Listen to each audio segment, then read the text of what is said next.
Bismillahirrahmanirrahim. Assalamualaikum warahmatullahi wabarakatuh. Selamat pagi semuanya anakku kelas 12 agama maupun kelas 12 bahasa yang dirahmati Allah. Kaifahalukum? Insyaallah bi khair semuanya. Oke, alhamdulillah pada pagi hari ini saya akan lanjutkan pembelajaran kita. Kalau sebelumnya kita sudah mempelajari tentang keadaan geografis Indonesia atau Nusantara sebelum datang Islam. Sekarang kita akan mempelajari tentang sejarah masuknya Islam di Indonesia. Kita lanjut dulu. Soalnya semuanya sudah punya bukunya ya, buku PDF. Kalau misalnya belum, silakan di-download. Linknya masih ada di e-learning. Selanjutnya, bagaimanakah Islam masuk ke Nusantara? Kemarin kita menggambarkan bagaimana Nusantara sebelum datang Islam. Yang jelas, Nusantara itu memiliki suatu wilayah strategis yang mana di sana terdapat para pendatang yang mana terpusat di Selat Malaka. Nah, sekarang bagaimana ke Islam masuk Nusantara? Nah, itu Islam masuk Nusantara melalui ada jalur masuknya, ada juga strateginya. Jalur masuknya dalam Indonesia ini ada beberapa teori.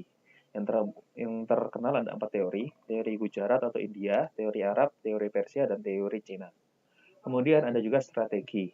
Dalam teori tersebut, ya bagaimanakah strateginya dalam menyebarkan Islam ke Indonesia? Ada melalui dakwah melalui perdagangan, perkawinan, pendidikan, tasawuf, dan kesenian budaya. Untuk hari ini, kita akan mempelajari jalurnya saja, itu adalah teori-teori yang menggambarkan atau menjelaskan bagaimanakah Islam itu masuk ke Indonesia. Dimulai dari pertama adalah teori Gujarat. Oke, teori Gujarat atau India itu dikemukakan oleh para tokoh yang terkenal bernama Sohor Grunge, Yen Pinable, sama Mukito dan Fatimi. Ini adalah orang-orang yang menonjolkan teori Gujarat atau teori India. Ini yang sangat terkenal. Nah, teori ini dipopulerkan oleh seorang orientalis Belanda yang tadi meneliti tentang Islam, Snorre Grunge. Bahwasanya Islam intinya ke Nusantara ini masuk ke Nusantara pada abad ke-13 Masehi, dibawa oleh para pedagang dari Kantai, Gujarat, India. Oke, nah teori Gujarat ini menurutnya orang-orang bermadzhab Syafi'i yang bermigrasi menetap di wilayah India.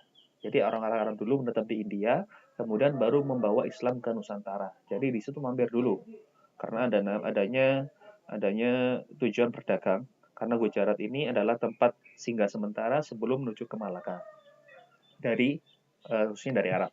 Kemudian India sebagai pedagang perantara Timur Tengah ke Nusantara. Jadi orang-orang Arab itu berdagangnya ke India, Gujarat. Nah, kemudian India sini, Gujarat ini perantara untuk dari Timur Tengah, Arab sana ke wilayah Nusantara.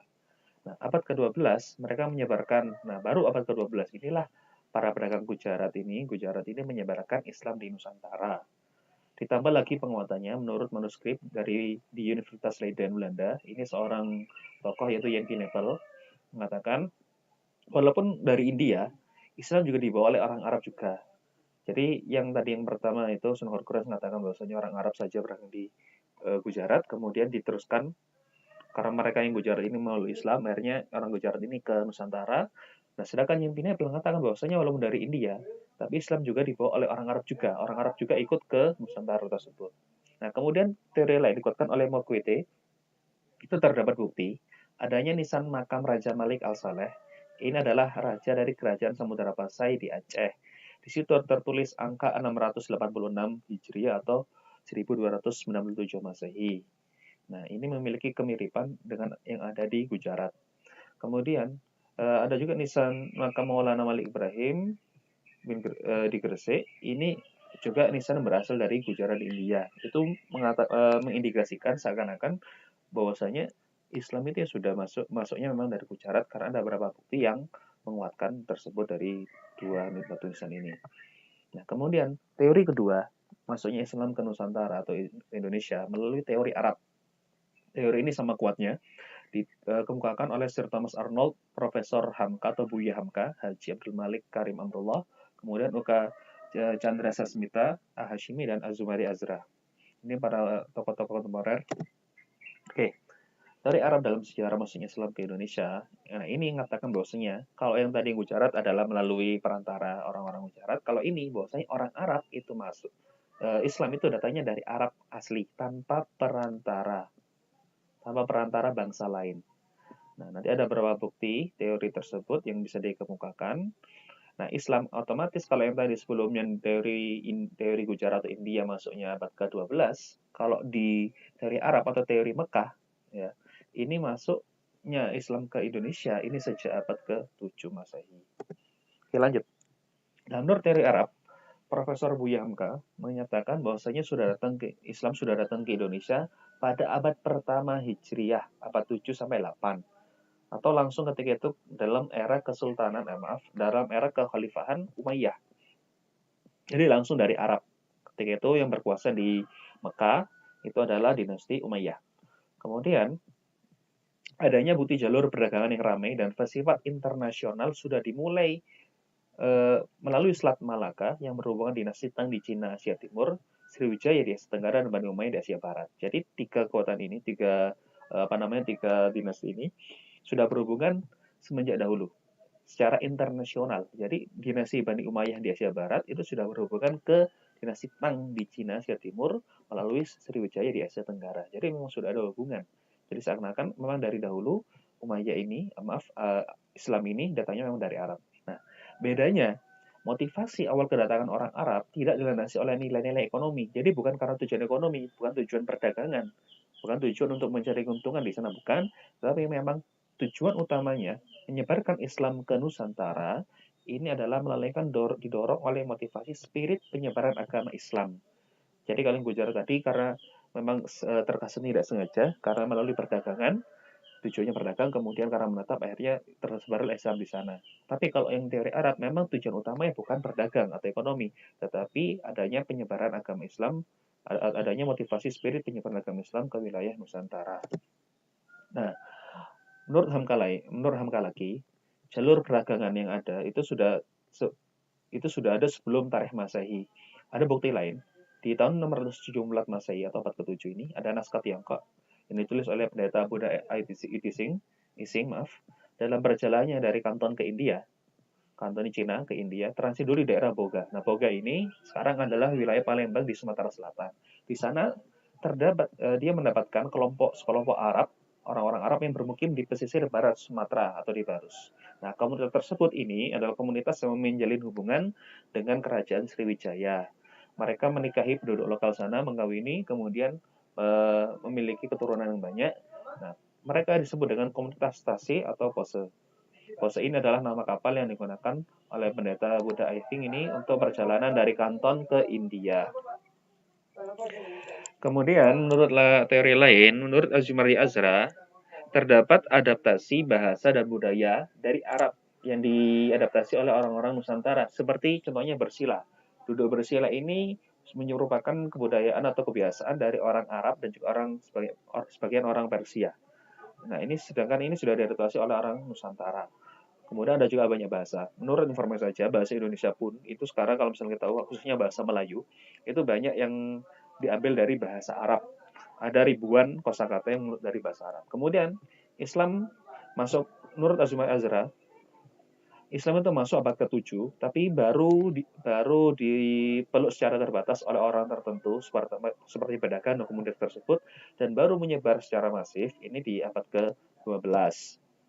Nah, bukti lain itu adanya makam Fatimah binti Maimun di lereng Jawa Timur. Nah, ini memiliki tulisan bahasa Arab. Kemudian ini mengindikasikan yang tertulis di sana itu wafatnya Jumat 7 Rajab atau 475 Hijriyah, 2 Desember 1082. Kemudian teori selanjutnya adalah teori jalur masuknya Islam ketiga melalui teori Persia. Ini dikemukakan oleh sejarawan Hussein Jayaningrat. Nah, teori ini berbeda sama sebelumnya. Kalau yang sebelumnya Gujarat dari India, Arab langsung. Nah, ini dari Persia. Persia itu sekarang adalah wilayah Iran. Dulu penganutnya adalah penganut agama Syiah, Islam Syiah. Nah, teori ini menitik beratkan tinjauan pada aspek kebudayaan yang hidup di kalangan masyarakat Islam Indonesia yang dianggap menyerupai dengan Persia. Jadi ada banyak aspek budaya yang seakan-akan memang diambil dari Persia. Nah, teori Persia ini dicetuskan oleh Hussein Jayaningrat. Dalam teorinya adanya pertama peringatan Asyura, peringatan Syuro atau 10 Muharram, yang mana ini adalah versi Syiah di Iran, merupakan peringatan wafatnya Sayyidina Husain dalam ketika terbunuh. Nah, di situ ada namanya keranda tabut. Jadi mengiringi keranda dengan tabut. Nah, versi A. Kemudian ini memiliki kemiripan yang dengan tradisi tabut di Sumatera Barat. Ya, kalau belum tahu tabut itu apa, nanti silakan di googling. Tabut itu semacam alat musik yang ada di Sumatera Barat. Kemudian adanya konsep sufisme Syekh Siti Jenar yang ada di Jawa, tanah Jawa ini memiliki kemiripan konsepnya dengan Al-Halaj, seorang sufisme Al-Halaj di Persia. Kemudian adanya lagi istilah bahasa Arab, bahasa Iran dalam mengenai huruf Arab, seperti misalkan jar, kasroh. Nah, itu memiliki kesamaan dengan bagaimana mengajarkan bahasa Arab di Jawa khususnya. Kemudian adanya makam Maulana Malik Ibrahim di Gresik yang tadi yang mirip dengan Gujarat, itu memiliki kemiripan juga bahan yang dari Persia. Kemudian perkampungan lereng di Giri atau Gresik juga memiliki kemiripan. Oke. Teori yang keempat adalah teori Cina yang dikemukakan oleh seorang tokoh Sumanto Al-Qurtubi. Nah, Islam masuk ke Indonesia melalui para perantau dari Cina. Nah, jadi intinya, kalau dalam teori ini, Islam itu datang ke Cina dahulu semenjak abad 7 Masehi. Jadi abad 7 Masehi itu Islam sudah masuk ke Cina, baru para pedagang Cina yang merantau ke Indonesia menyebarkan agama Islam di sana. Nah, kemudian teori Cina ini, penyebaran teori masuknya Islam ke Indonesia dibawa oleh para pedagang Cina. Buktinya adanya sejarah pergerakan masyarakat Muslim Cina yang berasal dari Kanton menuju ke arah Asia Tenggara. Ini nanti kebanyakan mendiami di wilayah pesisir utara Pulau Jawa. Nah, bukti lain yang menguatkan adalah sumber lokal bahwasanya Raja Islam pertama di Jawa, Raja Demak, Raden Fatah, ini merupakan keturunan Cina, yaitu dari ibunya. Ibunya itu dari Champa atau wilayah Cina Selatan yang sekarang di negara Vietnam. Dan ada juga bukti arsitektur lain seperti masjid-masjid dan bangunan-bangunan dan juga beberapa istilah yang mana diambil dari bahasa Cina. Jadi kalau yang Cina ini melalui perantau, jadi Islam datang dulu ke Cina dari abad 7 baru masuk ke Nusantara. Itulah 4 teori yang bisa kita bahas. Yang pertama tadi adalah teori Gujarat atau teori India, bahwasanya orang-orang Arab transit dulu di sana, kemudian di Gujarat, kemudian orang-orang Gujarat lanjut ke Nusantara untuk berdagang sekaligus menyebarkan ajaran Islam. Teori kedua adalah teori Arab, bahwasanya Islam itu datang langsung dari Arab, dari dinasti Umayyah, dan itu memang tujuannya adalah berdakwah Islam, bukan berdagang. Yang ketiga teori Persia, itu melalui kebudayaan yang banyak kemiripan dengan orang-orang Persia. Dan keempat adalah teori Cina, bahwasanya Islam ini masuk dulu ke Cina abad 7, baru orang-orang perantau Cina datang ke Nusantara sekaligus menyebarkan agama Islam. Itulah 4 teori yang bisa kita bahas. Untuk selebihnya nanti kita akan lanjutkan di materi selanjutnya. Apabila ada pertanyaan ataupun yang ingin dibahas yang masih belum dipahami, silakan kalian tulis di komentar dan ingin kita bahas di pertemuan selanjutnya. Sekian, terima kasih. Assalamualaikum warahmatullahi wabarakatuh.